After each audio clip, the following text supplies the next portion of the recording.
सुप्रभात छात्रों। आज हम कक्षा 9th में विषय संस्कृत के अंतर्गत व्याकरण पढ़ रहे थे। आज हम व्याकरण के अंतर्गत समास के बारे में पढ़ेंगे। हमने कर्मधारय समास, अव्ययी भाव समास और तत्पुरुष समास पहले पढ़ लिए हैं। आज हम चौथा समास द्विगु समास के बारे में पढ़ेंगे।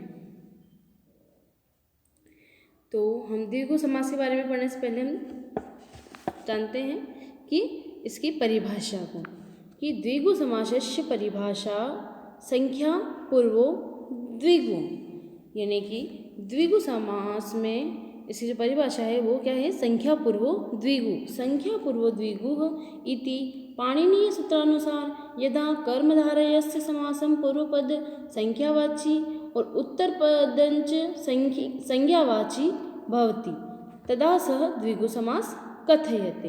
यानी कि क्या बता रहा है वो, कि संख्या पूर्वो द्विगु इस पाणिनीय सूत्र के अनुसार जब कर्मधारय समास का पूर्व पद और संख्यावाची और पूर्व पद संख्यावाची और उत्तर पद संज्ञावाची, पूर्व पद कौन सा होना चाहिए, संख्यावाची, और उत्तर पद संज्ञावाची।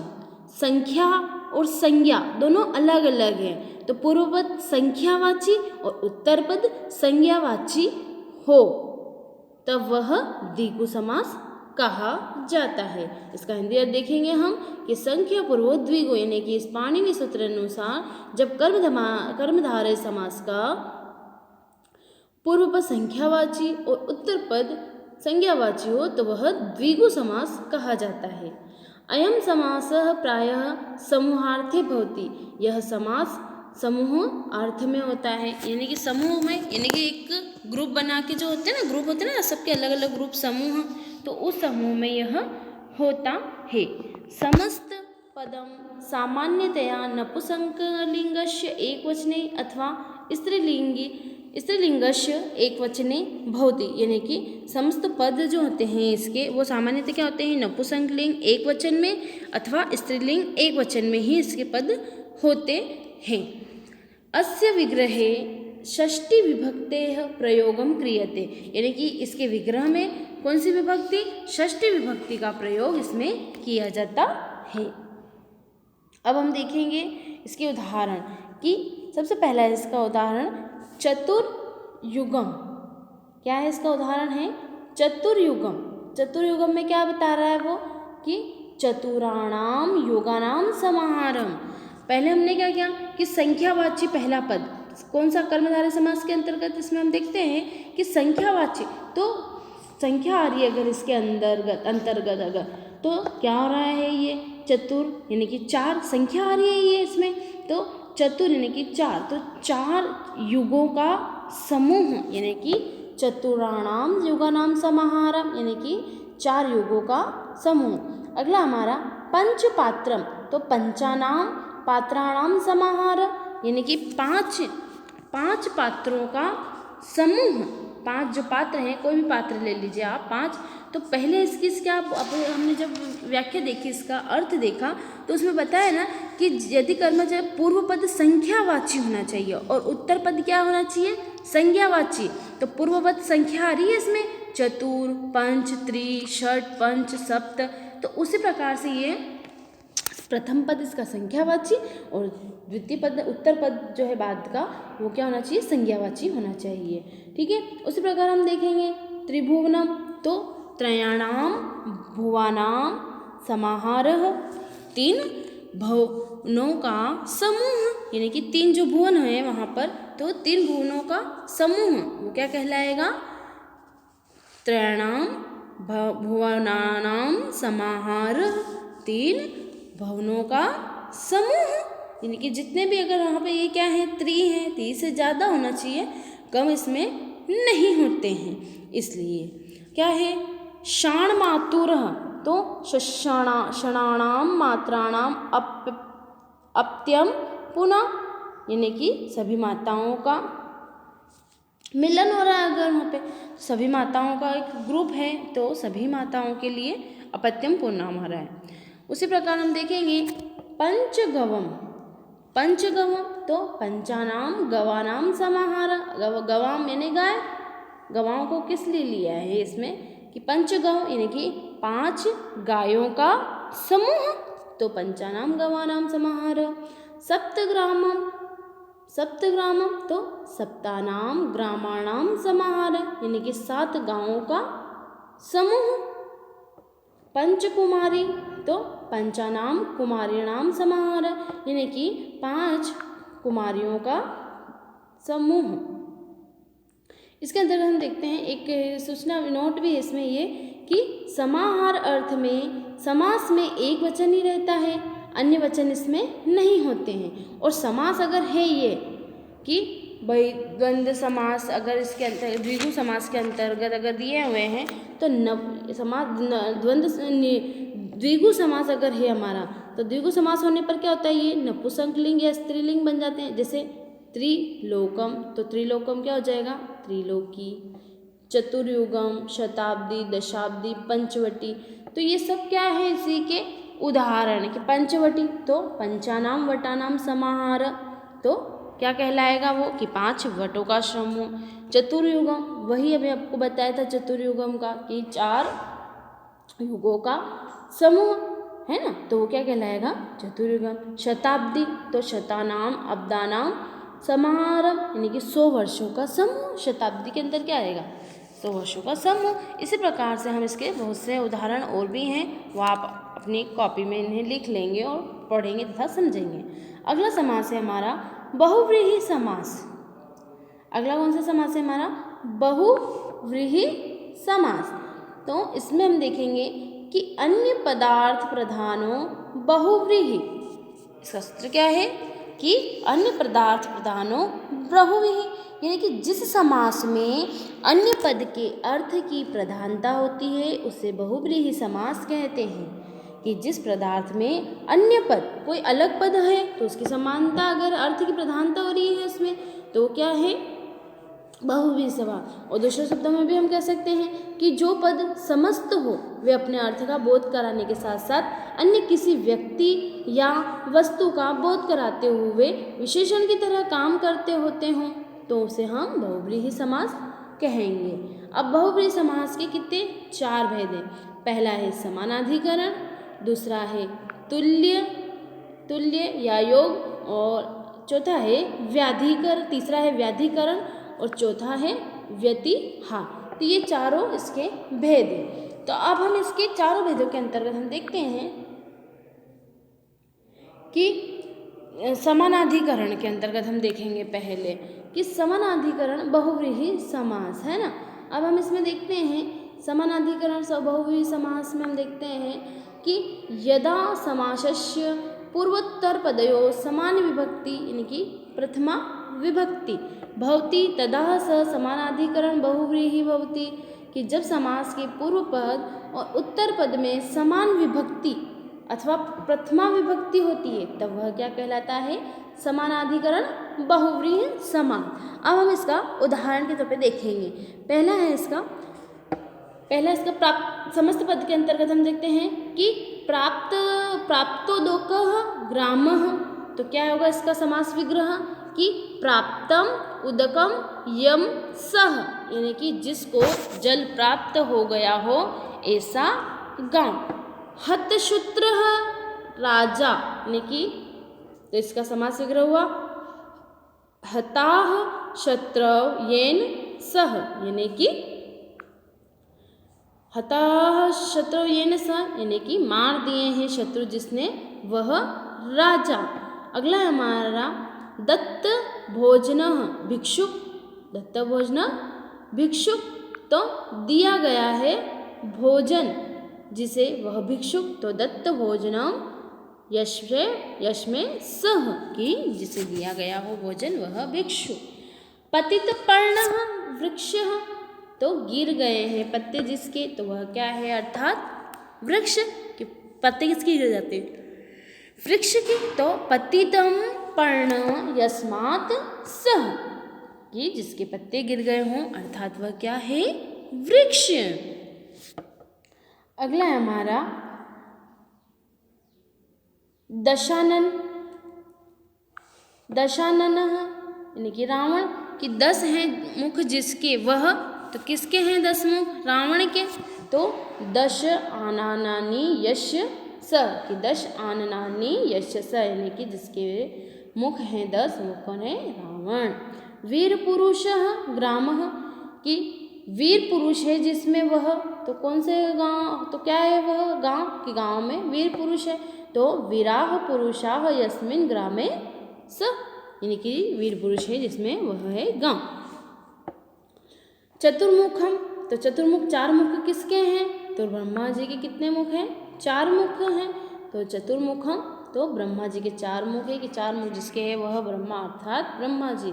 तो चत्वारि मुखानि यशस्य स ये हुए हमारे समानाधिकरण बहुव्रीहि समास। अब हमारा व्याधिकरण, व्याधिकरण बहुव्रीहि तो यदा समासस्य पूर्वपदयो भिन्न विभक्ति भवतस्तदा स व्याधिकरण बहुव्रीहि भवति यानी कि जब समास के पूर्व पद और उत्तर पद में अलग अलग विभक्तियाँ होती है तब वह व्याधिकरण बहुव्रीहि समास होता है। अब हम इसे उदाहरण के माध्यम से देखेंगे कि चक्र प्राणी है, चक्र पाणी है, चक्र जिसके हाथ में चक्र है अर्थात विष्णु, तो क्या आएगा?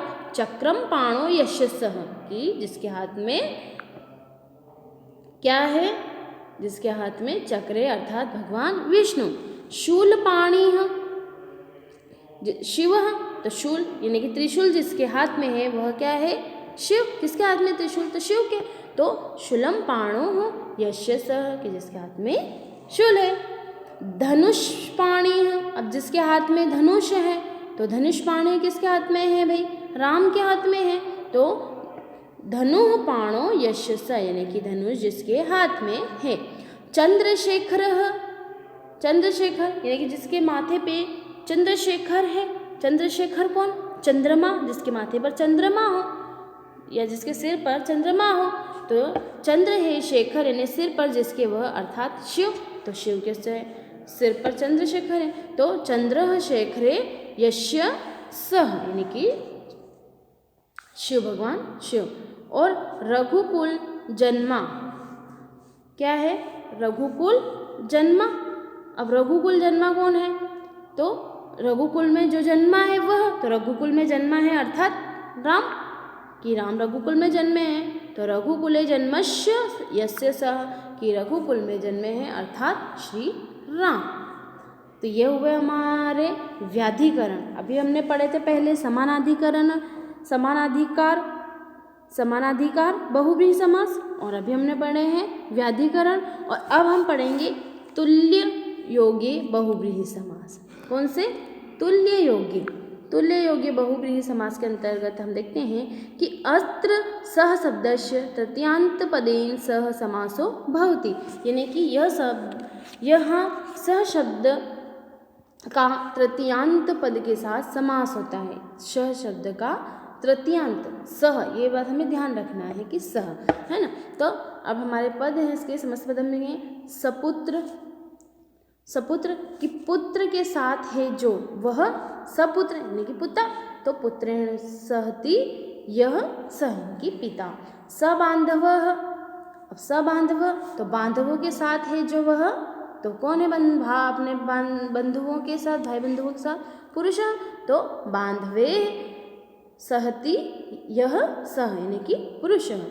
सविनयम कि विनय के साथ विद्यमान है जो, तो जो विनय के साथ विद्यमान है तो विनयेन सह विद्यमानम।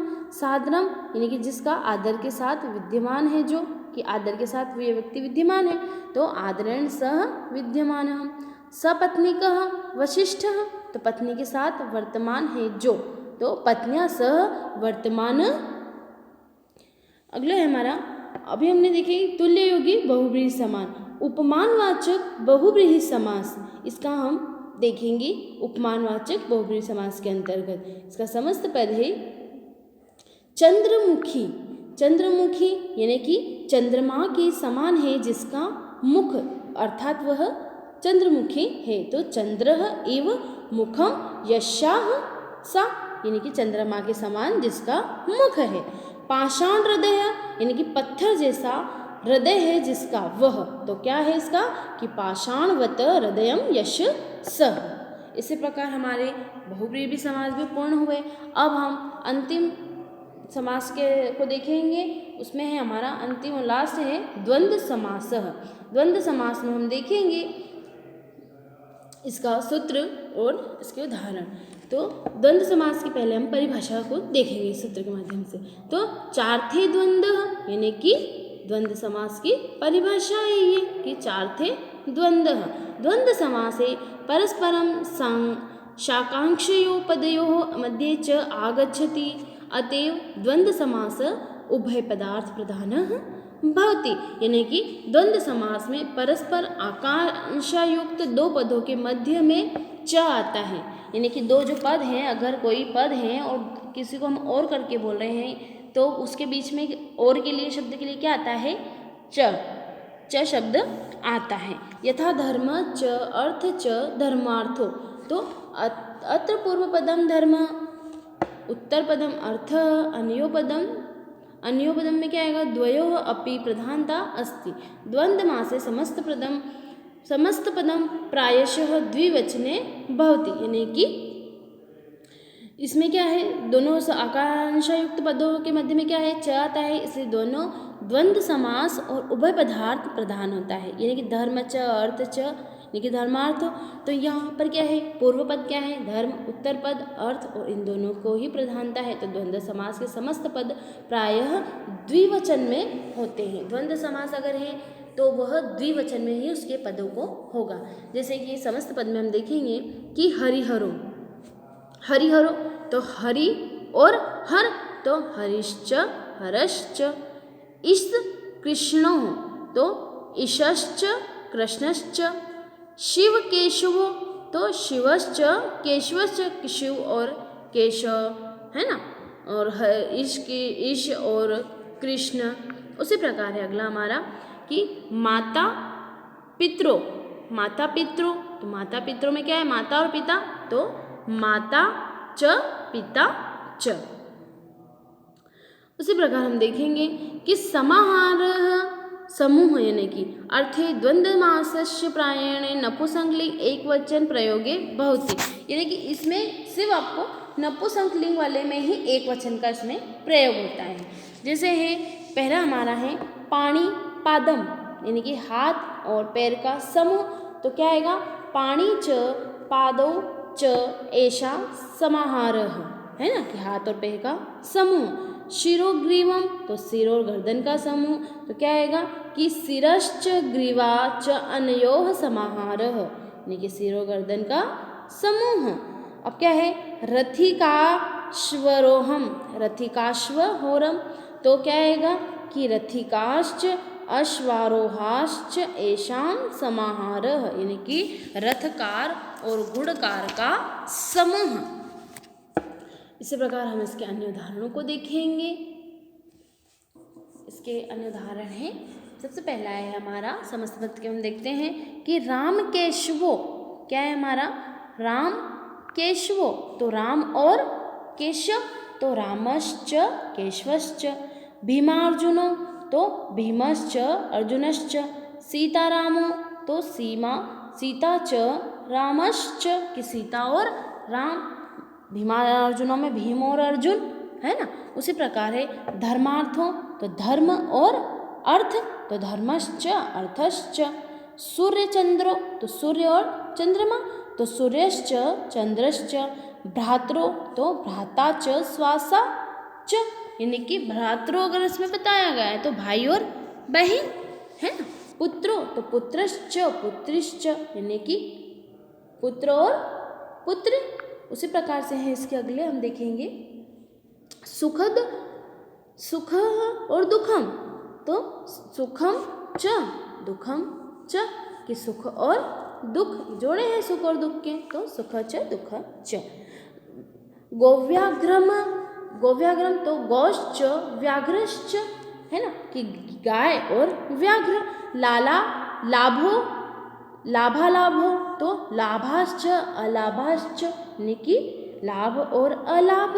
जया जयो तो जयश्च अजयश्च, यानी कि जय और आ जाए। धर्माधर्मो तो धर्मश्च अधर्मश्च यानी कि धर्म और अधर्म। अर्थ और धर्म तो अर्थश्च धर्मश्च यानी कि अर्थ और धर्म, है ना। अहोरात्र तो अहश्च रात्रिश्च, है ना, कि दिन और रात्रि यानी कि रात दिन रात, है ना। अहिन कुलम तो अहिश्च नकुलश्च, अहिश्च और नकुलश्च यानी कि अहि यानी कि सांप और नकुल यानी कि नेवला, सांप और नेवला, तो अहिश्च और नकुलश्च। इसी प्रकार से हमारे ये बहुव्रीहि, द्वंद्व, द्विगु समास पूर्ण हुए हैं। इन सभी को आप अपनी कॉपी में लिखेंगे और इन्हें याद करेंगे। धन्यवाद।